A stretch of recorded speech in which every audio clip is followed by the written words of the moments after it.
Buenas noches, bienvenidos a Signo Pesos, la economía al alcance de su pantalla. Estos son los temas claves del día de hoy. Los desafíos del transporte de carga.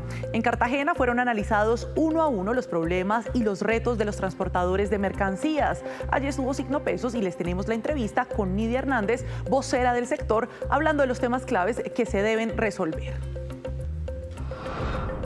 Suspenden el suministro de gas vehicular. 13 empresas distribuidoras de gas para vehículos de industria se ven afectadas desde hoy por la decisión de Ecopetrol de restringirles la venta de este combustible. Les contamos las razones y cuáles zonas se van a ver perjudicadas. Se reduce la población colombiana. El DANE reveló hoy que en los primeros 7 meses de este año se redujeron los nacimientos y aumentaron las defunciones. Víctor Grosso nos trae las cifras y las implicaciones de este cambio demográfico.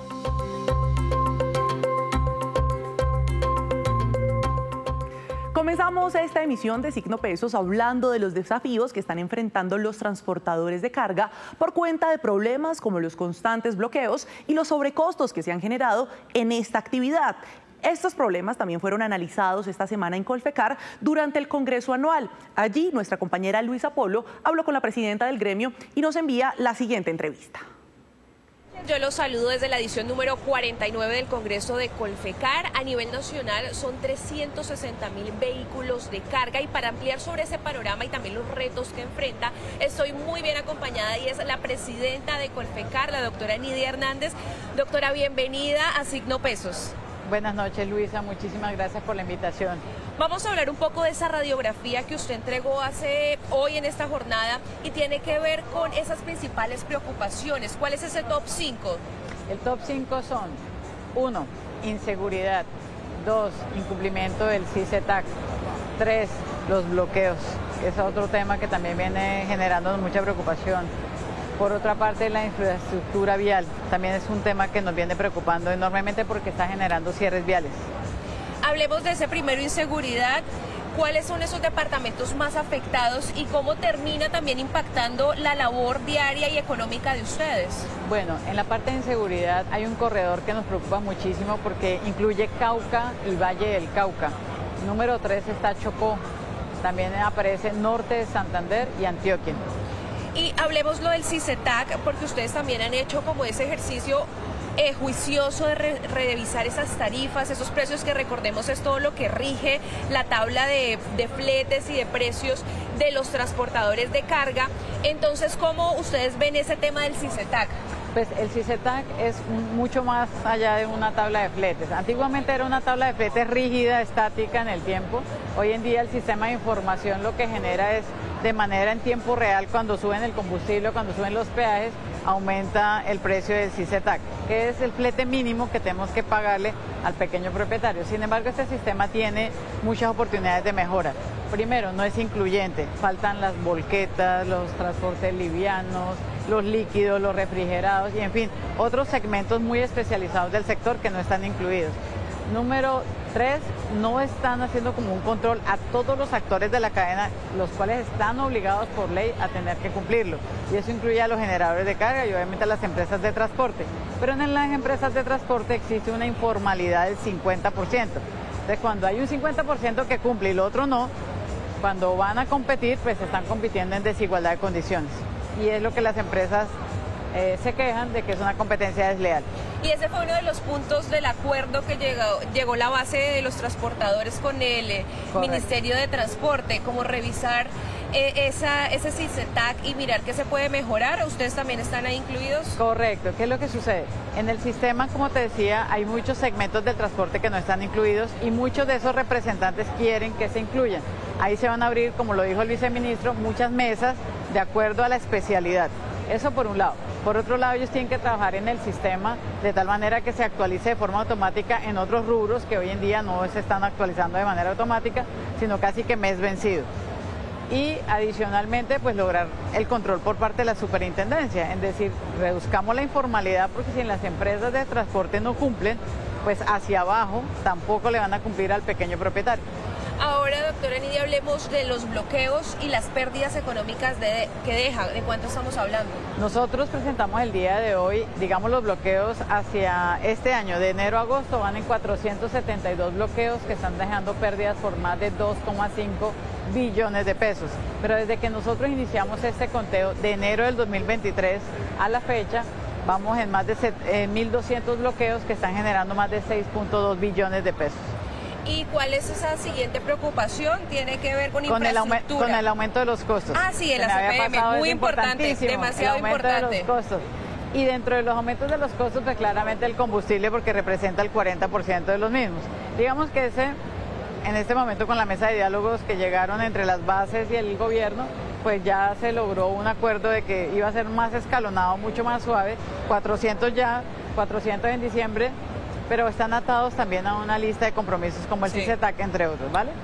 Eso es como lo más importante en este momento, infraestructura. Y ese ACPM, pues dijo también el viceministro que van a mirar si se cumplen con esas mesas de aquí a febrero y ahí evaluarían o se sentarían nuevamente a mirar si incrementa más el ACPM. Yo pude estar ahí en las mesas que se llevaron a cabo para poder levantar el paro y digamos que lo que yo me puedo dar cuenta es que los transportadores lo que pedían es que se cumplieran primero los compromisos para volver a revisar otro incremento sobre el precio.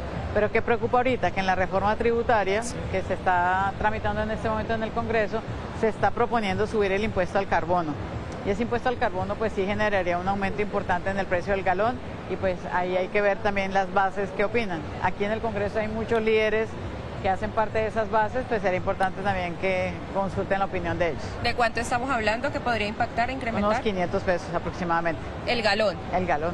O sea, sería bastante significativo. Sí, es bastante porque si para ellos 400 ya les parecía mucho, pues vía impuesto pues les estarían subiendo demasiado. Y ahora hablemos, doctora Nidia, de la infraestructura. También, por ejemplo, vemos a nivel nacional algunas concesiones viales o que están frenadas o que no han podido terminarse. Esto también afecta el desarrollo de sus labores, son más horas para el transportador. Claro. Digamos que la infraestructura lo que busca a través, por ejemplo, de las concesiones es lograr conectividad entre las regiones. No significa que cada vez que hay una obra en un departamento solo es para ese departamento. Nosotros como transportadores tenemos que cruzar varios departamentos para poder llegar desde los puertos hasta el centro del país. Por eso nos parece muy importante que aquellas obras que ya les faltan tan poco, como Pacífico 1, se puedan terminar de verdad de manera eficiente. Ya falta muy poquito, falta solamente el 4%. Por otro lado, hay otras obras que nos preocupan porque están completamente como ahí a riesgo de que se terminen por terminación anticipada, como son los de iniciativa privada. Adicionalmente hay otras que no solamente están a cargo de la ANI, sino también a cargo del Invías. Medellín-Bogotá viene generándose muchas derrumbes de manera frecuente y eso genera cierres parciales de la vía o pares y sigas que generan cuellos de botella. Nos parece muy importante ponerle foco a eso porque es la conectividad entre la capital del país y la segunda ciudad más grande de Colombia. Muy importante. Y ahora hablemos del impacto, doctora Nidia, de ese proyecto de ley de reforma laboral y lo que usted ya nombraba algo de tributario, ley de financiamiento, ese impacto que también tendría en el desarrollo y en las empresas de carga del país. Pues va a ser un impacto muy importante porque hay que tener en cuenta que nuestro sector es un sector al que se le exige servicios 7x24 los 365 días del año y es muy intensivo en personal y ya nosotros hemos venido, digamos, aguantando una cantidad de sobrecostos vía temas laborales, costos laborales, ¿como cuáles? Si uno revisa el incremento del salario mínimo en los últimos 3 años ha tenido un incremento importante de 2 dígitos. Adicionalmente, la reducción de la jornada nos ha incrementado, digamos, el costo de horas extras y pues realmente en un sector donde no solamente está atado a ese costo, sino a otros como los que ya hemos discutido, de la CPM, los insumos que dependen del dólar y adicionalmente los sobrecostos vía bloqueos, cierres viales, inseguridad, pues realmente están acumulándose todos sobre un solo sector cuyos ingresos han ido cayendo poco a poco. Bueno, doctora Nidia, muchas gracias por acompañarnos en Signo Pesos con este amplio panorama. Muchas gracias a ustedes por la invitación. Me despido desde Cartagena en el Congreso de Colfecar. Muchas gracias a Luisa Polo y también a la presidenta de Colfecar, Nidia Hernández. Hacemos una breve pausa, pero cuando regresemos espere cuáles son esos países en los que menos pan se está consumiendo y cómo está Colombia en esta materia. Ya regresamos.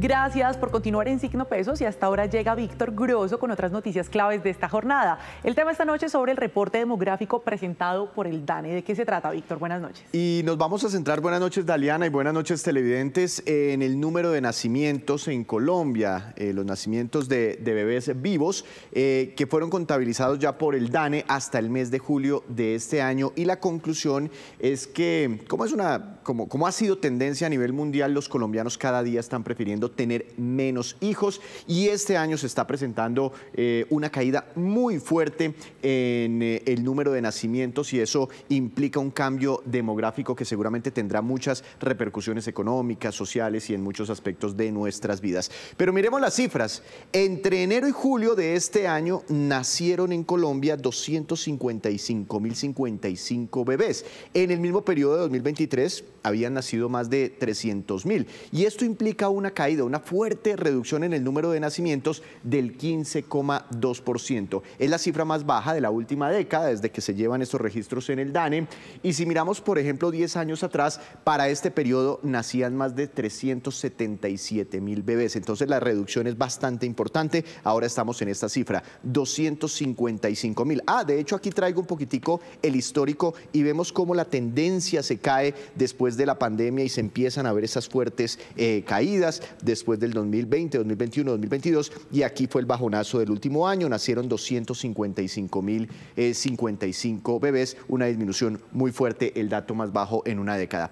Daliana, esto genera retos para muchas cosas de nuestro día a día, para los sistemas educativos y también para los sistemas de protección social, por ejemplo, para los sistemas pensionales de reparto, donde se necesitan más jóvenes para soportar y ayudar a pagar las pensiones de los adultos mayores, entre otras. Y bueno, estas cifras caen en un día donde de hecho el presidente Gustavo Petro estaba proponiendo bajar la edad de jubilación en Colombia. Muchos analistas y expertos le dicen al presidente, eso no se puede, en parte por estos cambios demográficos tan importantes en nuestra sociedad. Sin duda, cambios importantes. Víctor, pues muchas gracias por esta información sobre la evolución de los nacimientos en nuestro país. Muy amable. A usted muchas gracias. Lo invito a que me acompañe, por favor, porque seguimos hablando de noticias económicas en esta oportunidad sobre esa crisis energética de la que hemos venido hablando en el país. Y el día de hoy Ecopetrol anunció que ante la reducción del nivel de los embalses y también la mayor demanda de gas para las plantas térmicas, decidió restringir el suministro de gas vehicular a varias empresas a fin de darle prioridad a las plantas generadoras. Les cuento cuántas empresas se verán impactadas y en cuáles zonas del país.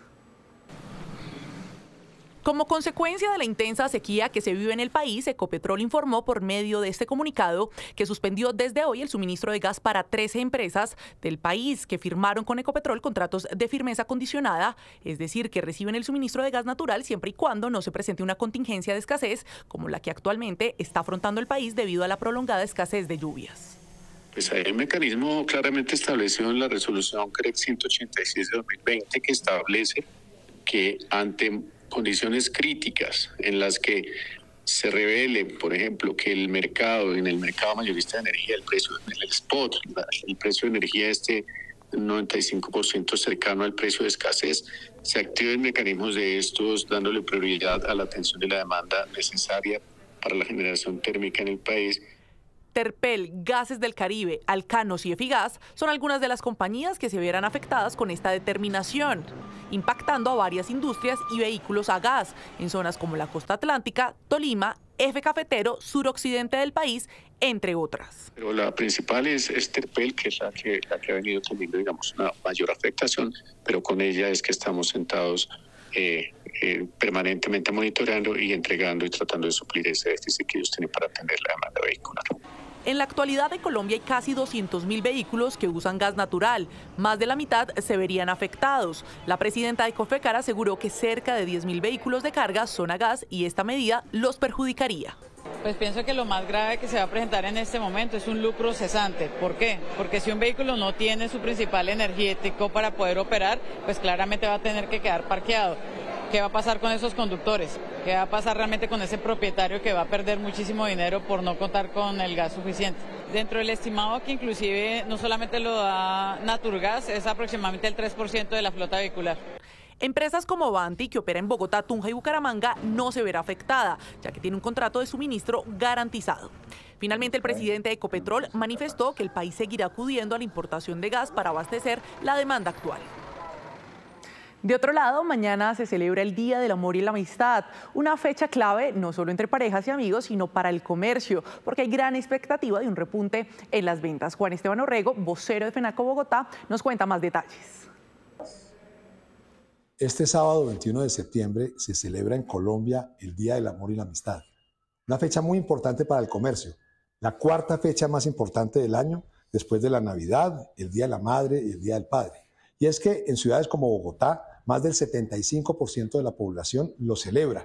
Esto significa un incremento para las ventas superior al 30%, y es que esta celebración se hace o con los amigos, o con la pareja, o con la novia, o con la esposa, y esto termina moviendo los restaurantes, los bares y gastrobares. Lo que más se vende son flores, dulces, peluches, accesorios. Todo esto hace que se mueva la economía y es muy importante para todos nosotros.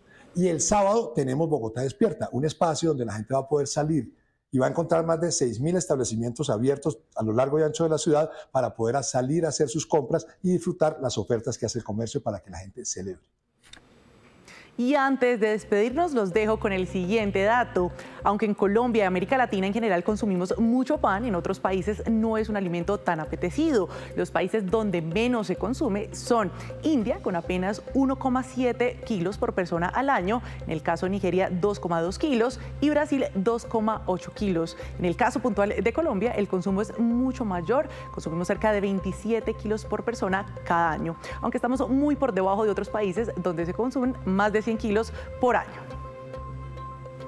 Y así terminamos por hoy. Los esperamos el próximo lunes con una nueva emisión y toda la información económica que usted necesita saber. Esto es Signo Pesos, la economía al alcance de su pantalla. Buenas noches.